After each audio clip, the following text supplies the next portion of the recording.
इस वीडियो में हम लोग ग्रुपिंग और अरेंजमेंट को लेकर बात करने वाले हैं। कुछ अगर हमारे पास वस्तु है तो उसका और उसमें कुछ ग्रुप्स बनेंगे और उनका अरेंजमेंट कितने प्रकार से होगा, इसके बारे में थोड़ा सा हम इस वीडियो में चर्चा करेंगे। जैसे कि एग्जांपल से हम स्टार्ट करते हैं। मान लेते हैं कि हमारे पास कोई तीन अलग अलग प्रकार का वस्तु है। जैसे कि मान लेते हैं कि एक का नाम ए है, एक का नाम बी है, एक का नाम सी है। तो तीन ये अलग अलग प्रकार का वस्तु है और हमको क्या करना है कि तीनों को तीनों यानी कि पूरे वस्तु को एक ले लेकर सजाना है। तो ये कितने प्रकार से हम इसको सजा सकते हैं, देखते हैं कि हम कितने प्रकार से सजा पाएंगे।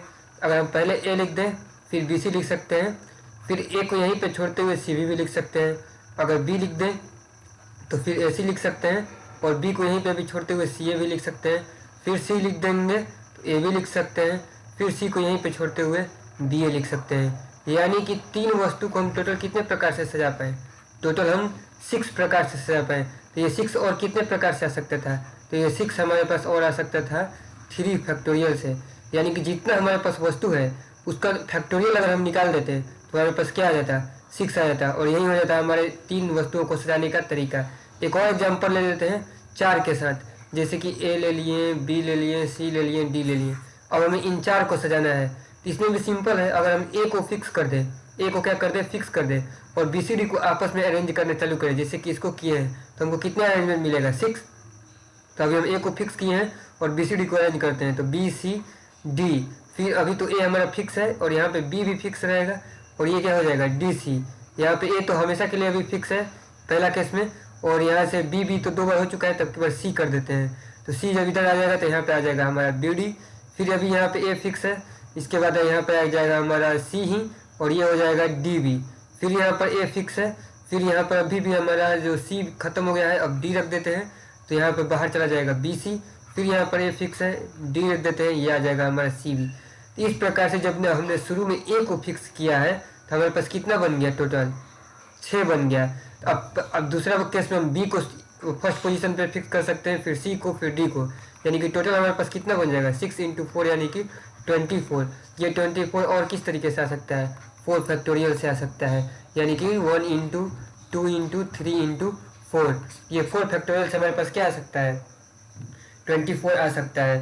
तो इस प्रकार हम बोल रहे हैं कि अगर हमारे पास कोई n वस्तु है, अगर हमारे पास कोई n ऑब्जेक्ट है, n ऑब्जेक्ट है, तो n ऑब्जेक्ट है और सब का सब क्या है, डिस्टिंक्ट है।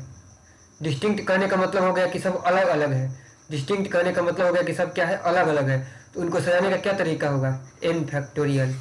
अगर हमारे पास n ऑब्जेक्ट है और सारे ऑब्जेक्ट को सजाना है और सारा ऑब्जेक्ट अलग अलग है, ये दोनों कंडीशन फुल रहना चाहिए तीनों, तब जाके हमारे पास क्या मिलने वाला है, n फैक्टोरियल तरीके से सजा सकते हैं। अब इसमें दूसरा केस देखते हैं कि हमारे पास जो n ऑब्जेक्ट्स है उसमें कुछ ऑब्जेक्ट सिमिलर हो गए, एक प्रकार के हो गए, तो क्या सजाने का तरीका मिलेगा। हमको इस पॉइंट पे मेन केयर करना है कि अगर हमारे पास टोटल n ऑब्जेक्ट है, टोटल n ऑब्जेक्ट है और जो सारे ऑब्जेक्ट है वो सारे डिफरेंट है, सारे क्या है, डिफरेंट है, अलग अलग है, और हमको सबको एक साथ लेकर सजाना है, तो उसको n फैक्टोरियल तरीके से सजा पाएंगे। ये नहीं कि हमारे पास 4 ऑब्जेक्ट है उसमें से 3 ऑब्जेक्ट लेकर सजाना चले हैं, उसके लिए हम नहीं बोल रहे हैं। यहाँ पे 4 है तो चारों को हमने लिया और चारों अलग अलग था, चारों को सजाया तो हमने देखा कि 4 फैक्टोरियल यानी कि 24 आया।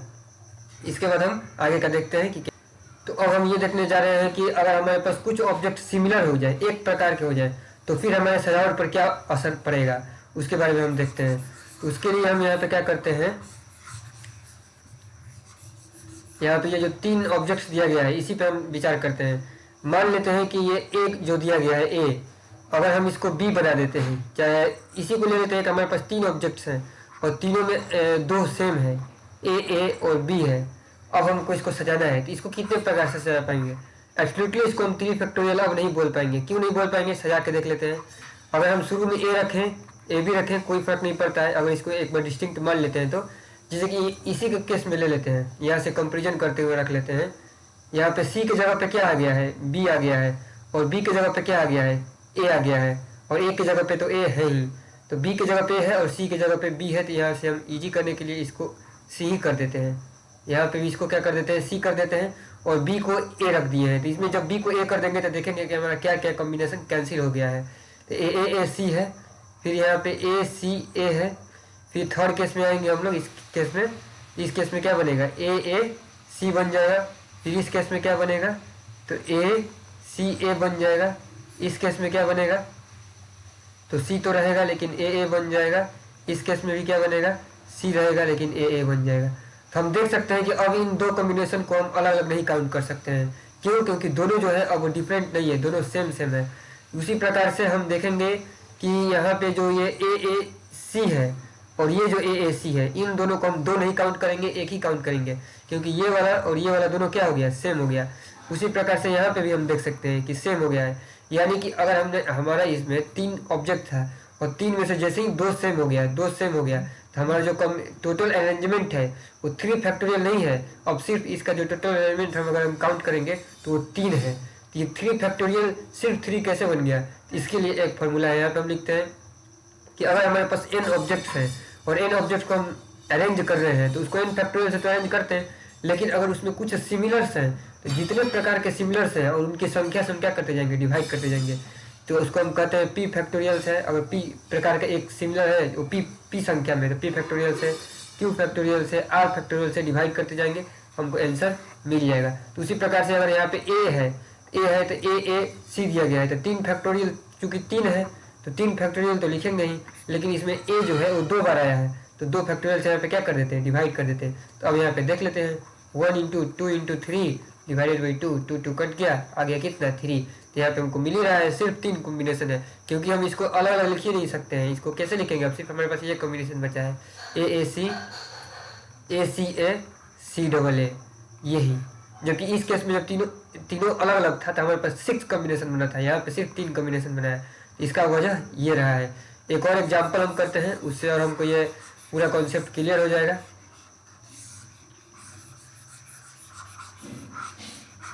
जैसे कि मान लेते हैं कि हमारे पास एक एग्जाम्पल दिया गया है स्टूडेंट का।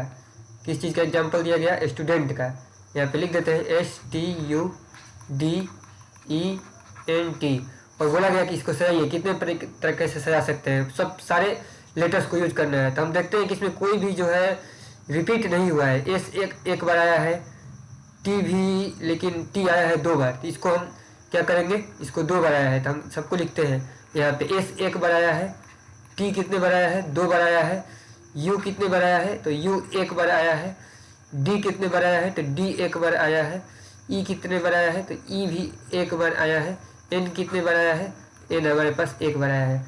टोटल कितने इसमें लेटर्स हैं, तो 1 2 3 और 3 3 6 1 7, यानी कि टोटल 7 लेटर है। यहाँ पे काउंट कर लेते हैं 1 2 3 4 5 6 7, तो टोटल 7 लेटर है। इसको हम कितने तरीके से सजा सकते हैं, 7 फैक्टोरियल तरीके से सजा सकते हैं। लेकिन इसमें 2 सेम है, टी कितने बार आया है, 2 बार, तो हमको 2 फैक्टोरियल से क्या करना पड़ेगा, डिवाइड करना पड़ेगा। ये आएगा हमारा आंसर स्टूडेंट के केस में। अगर हम दूसरा केस ले लेते हैं, जैसे कि एक वर्ड ले लेते हैं जो इंग्लिश में आता है गो का, आता है GOES, गोज। अगर हमको इसको सजाना है, इसमें 4 है और चारों के चारों डिफरेंट है, तो कितने तरीके से सजा पाएंगे, 4 फैक्टोरियल तरीके से। इस प्रकार से आई थिंक ये सारा कॉन्सेप्ट जो है अरेंजमेंट का क्लियर हो गया होगा। ओके।